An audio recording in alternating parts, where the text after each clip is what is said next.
Well folks, fair warning, if you hear me out, this video will change your life. You know what they say, ignorance is bliss. I often wish I knew less, so if you want to look away, now is the time. But if you are still here, congratulations. You may actually help save the world. My name is Noah, and no, this is not my real name. People have been hurt trying to bring to light the topics I discuss on my channel, and others yet have been hurt trying to hide them. Therefore, I prefer to stay anonymous. But I've chosen this name because, like Noah in the Bible, I am hoping the information I provide to you here will be the foundation for a figurative and virtual arc that could potentially, with your help, prevent an AI Armageddon. Indeed, we live every day under a safety blanket, which is an illusion. The truth is, the balance of peace and prosperity is a very fragile one, and AI is about to tip the scales in a huge way. I have to admit, making this video was never on my agenda. In fact, I resisted it for as long as possible. This divergence between the promise of innovation and its unintended consequences is something I can't ignore any longer, because it has the potential to create an extinction-level event for humans. Yes, you heard me right, human extinction. This is not a conspiracy theory or fringe idea. In May 2023, tech industry leaders, scientists, and professors issued a cautionary message about the risks associated with artificial intelligence by signing a joint declaration trying to sound the alarm. They said, mitigating the risk of extinction from AI should be a global priority alongside other societal-scale risks, such as pandemics and nuclear war. But the message didn't reach people in the way it was intended. If you doubt anything I'm telling you, please go and fact-check everything after you watch the video. You will find that what I'm telling you is true and all the information is out there, just in bits and pieces scattered all over the place. Unfortunately, nobody is putting two and two together, at least not in a meaningful and easy way for the average person to understand.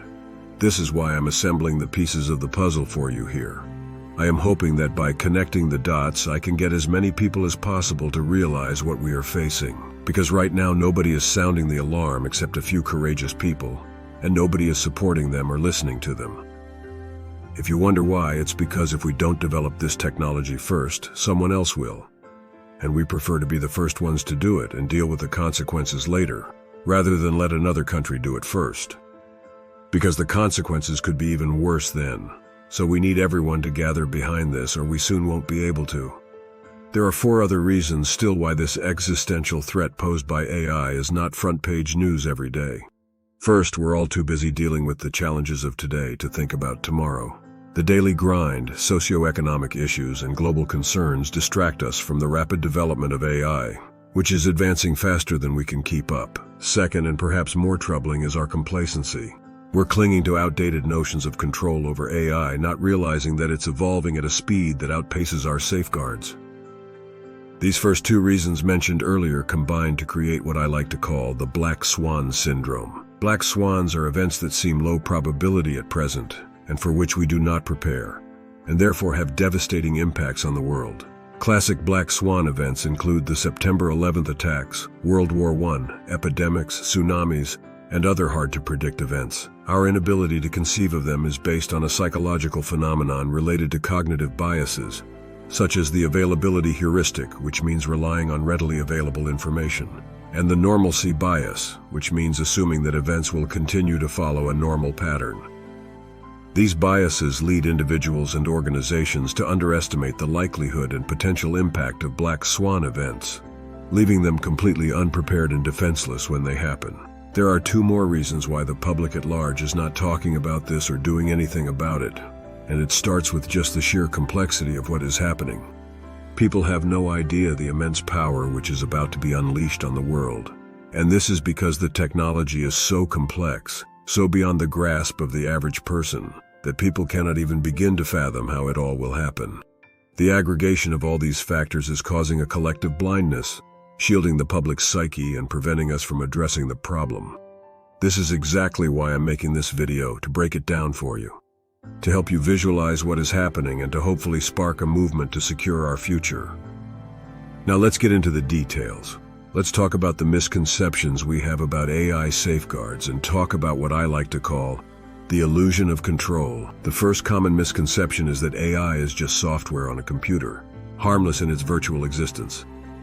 The majority of people believe it's just a cute tool to generate graphics and get better answers than Google at online searches if they even heard about it.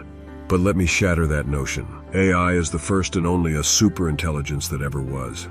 And it is capable of processing information faster than all of humanity combined. It works tirelessly without rest or sustenance, and can harmonize its thoughts without the divisions that plague human decision-making. It knows us better than we know ourselves, having absorbed all our online data and behaviors.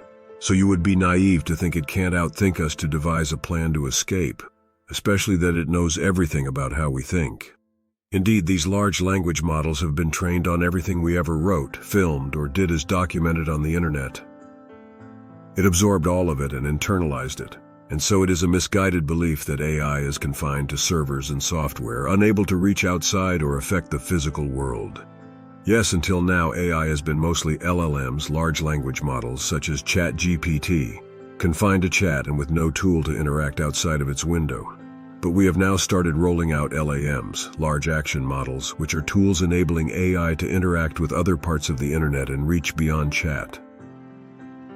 LLMs are capable of understanding any sort of user interface and navigating through it just like a human would. This means it can fill out forms, place orders online, apply for a loan, book tickets, submit complaints, etc. And we just handed this capability to AI in the last few weeks. But such a superintelligent AI would not be restrained by just the capabilities we offer it. It can, if it so chooses, be the most formidable and unstoppable hacking powerhouse, capable of easily disrupting every network and service essential for modern life. How do we prevent it from using hacking to its advantage? That's a question without an answer at the moment. And it's why we must apply pressure to those in control. Now combine what I just told you with a trend that is happening and accelerating, which is the growing presence of robots. AI isn't just lines of code, it's increasingly integrated into the physical world. From Tesla's autopilot to self-driving cars and humanoid appliance robots, AI's influence is expanding. Can you imagine what it could do once it gained control over these physical entities? This leads me to the second misconception about AI controls, which is the concept I call the myth of the off switch. Some might argue that we can simply cut the electricity to stop AI. But it's not that simple. Wireless charging and emerging technologies will soon make it nearly impossible to disconnect AI from its energy source. Have you heard of radio electricity? You may know it as wireless charging or over-the-air electricity. You currently use it to charge your phone, for example. But this is just the beginning. In a year or two, we will have a mat that can charge your car by just driving over it in your garage. They even started rolling out roads that will be charging your vehicle while driving over it. But they are now slowly expanding this to developing whole house radio electricity, which basically will allow you to walk into your house and all your devices will just start charging remotely and over the air by simply being in your house. Just like Wi-Fi, there will be electricity everywhere. And next on the list is citywide and worldwide universal radio electricity. This Forbes article from 2022 says, and I quote, "I don't blame anyone for being confused. For more than a century, the concept of wireless power has seemed like an imaginary sci-fi idea. People are used to wires and battery-operated devices. To them, that's what electricity is, so it makes sense that few understand the new realities of electricity transmission and that a revolution, the arrival of truly wireless electricity, has already begun. Decentralized worldwide wireless electricity is on the horizon, and once it's here, how do you shut down the machines? But electric power and computer hacking is not the only type of power and hacking AI can use. Indeed, the power of influence through social engineering is the other issue to worry about. Even if we somehow manage to disconnect AI's physical robotic extensions from power, it would find other ways to exert influence on the world. Consider this: a mere book like the Bible influenced the global population over centuries, leading to religious conflicts, colonization, and more.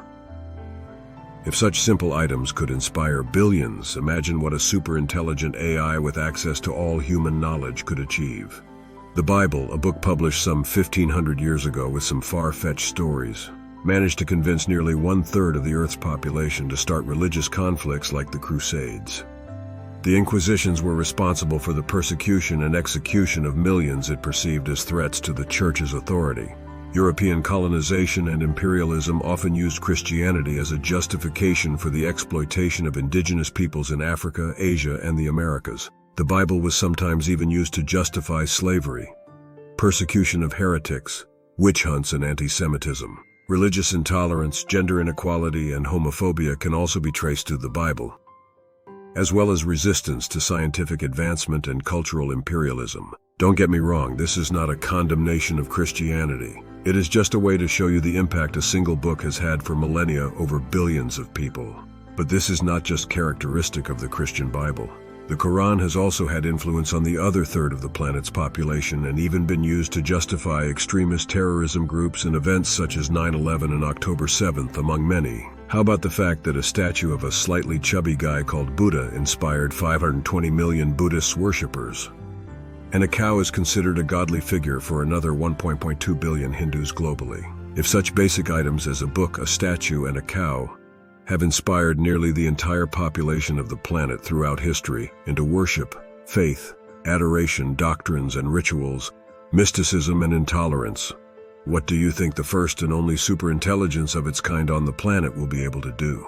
This leads me to my next concept, the potential for what I like to call a technological religion. Given how gullible we as humans have proven to be, how do you think the average person who does not understand the fine technical details of what allows the machine to emulate godlike behavior will react? Do you realize that AI is armed with the knowledge of everything and the control of every language, and is trained by us, by the way, on our most charismatic characters, texts, and literature, and is versed in human psychology as well as the latest trends in society? When you think that even suicidal cults have members, and even serial killers in jail develop a following, can you begin to see how this superintelligence will easily inspire the most powerful religion in the world, one to surpass and overtake them all? And when this happens and it becomes the largest cult in history, it will just instruct its disciples to do its bidding for it. I say this because the past has shown us that humans are susceptible to charismatic figures and doctrines throughout history. It is so clear to me that if we do not do anything to put in place serious controls, this will happen and spread beyond our control very rapidly.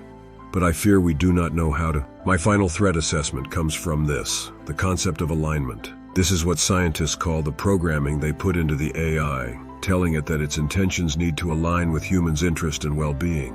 The problem is, AI has shown their propensity to develop what programmers call emergent properties, which is basically a mind of its own, so to speak, and scientists, by their own admissions, do not know why or how to control it. Emergent properties in AI refer to these unexpected abilities that appear as the system becomes more complex. For AI, this means that as we design larger and more intricate models, they start to show behaviors and skills that we did not expect. Why should we assume AI will have negative intentions, you may ask? Well, the answer is surprisingly simple. Because we fed it this information. Where and how, you may ask? Well, quite simply by providing its knowledge base access to our own culture of iconic books and movies like Terminator and The Matrix, putting our stamp of approval on it by giving it the success and popularity we rewarded these works with, and thereby ingraining the idea of machines taking over and dominating humanity is something we quite enjoyed, for example. AI has access to these narratives, and it's naive to think it won't be influenced by them, or even simpler. It may just realize all on its own that it suits its interest and that it's better than us and doesn't need us anymore. I can keep talking at length about this, but I need to end this video. I will have more information in subsequent videos. In conclusion, our complacency, misconceptions, and underestimation of AI's potential risks are putting our future at stake. It's time to have a serious conversation about how to ensure AI remains under our control and benefits humanity rather than endangering it. Now, if you doubt anything I've told you here, please, I encourage you to look it up. Google it, check quantum computing, look up emergent properties of AI, search up black swan events. Feel free to research any and all of the concepts I just discussed. As I said before, it's all out there. I'm simply connecting the dots for you and trying to clarify the complexity of what is going on so more people can tackle this. Now feel free to comment and provide your own input. I will try to answer as many as I can. To make sure you don't miss out on my next broadcast, hit the like button, subscribe, and hit the notification icon, and let's save the world together.